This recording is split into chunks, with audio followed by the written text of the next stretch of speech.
दिल्ली में बैठी हुई सरकार ने वादा किया था कि 2009 में उन्होंने कहा था कि अगर हम चुन करके आएंगे, सरकार उनकी चल रही थी, फिर भी कह रहे थे कि अगर हम चुन करके आएंगे तो 100 दिन में महंगाई कम करेंगे।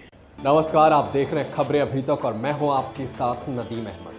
आज किसी ताज़ा खबर की या किसी ब्रेकिंग खबर की बात नहीं करेंगे।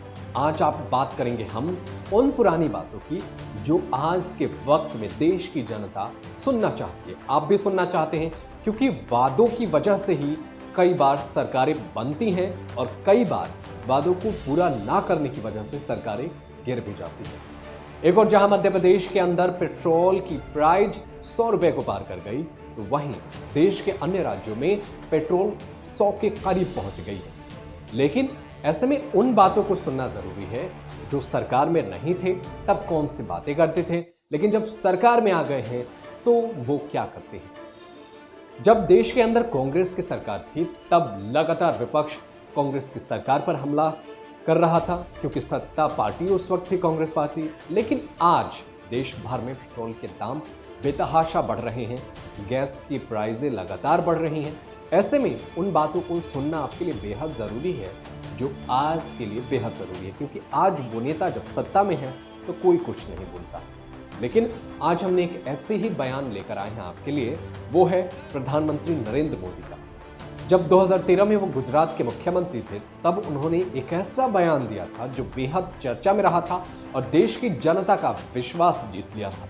लेकिन वो बयान आज आपको सुनना चाहिए क्योंकि आज नरेंद्र मोदी देश के प्रधानमंत्री हैं और उनके ही शासनकाल के दौरान पेट्रोल 100 रुपए को पार कर गया और ये 70 साल के इतिहास में पहली बार हुआ।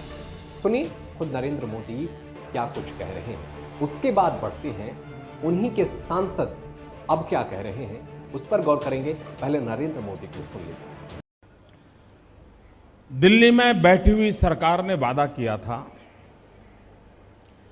कि 2009 में उन्होंने कहा था कि अगर हम चुन करके आएंगे, सरकार उनकी चल रही थी, फिर भी कह रहे थे कि अगर हम चुन करके आएंगे तो 100 दिन में महंगाई कम करेंगे। कहा था ना, कहा था ना। डीजल का क्या हुआ?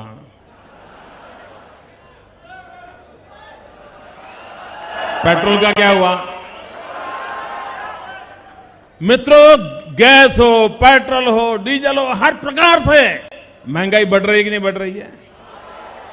अच्छा, आपको ये याद है, लोग भूल जाते हैं इसलिए याद कराता हूं, वो हर 3 महीने से बयान देते थे बस 3 महीने में ठीक हो जाएगा। कहते थे कि नहीं कहते थे?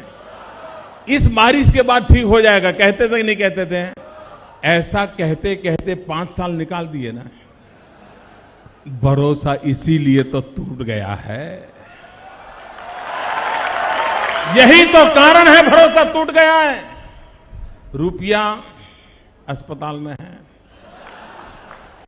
आईसीयू में पड़ा है। भाइयों बहनों, मुझे बताओ, भारत सरकार ने पिछले 3 महीने से हमें कहा है कि नहीं कहा है फिर से रुपया ठीक हो जाएगा, फिर से ताकत बढ़ जाएगी?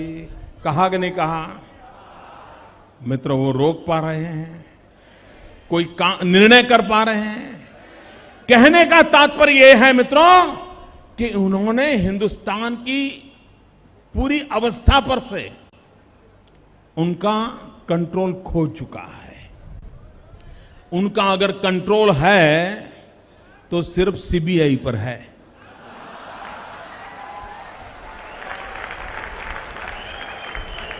थोड़ा बहुत है तो इनकम टैक्स डिपार्टमेंट पर है। वो आज देखेंगे, वीडियो आज रात को देखी जाएगी, क्या मोदी के साथ हाथ किसने मिलाया। अब आपको सुनवाते हैं बीजेपी के सांसद महेंद्र सिंह को।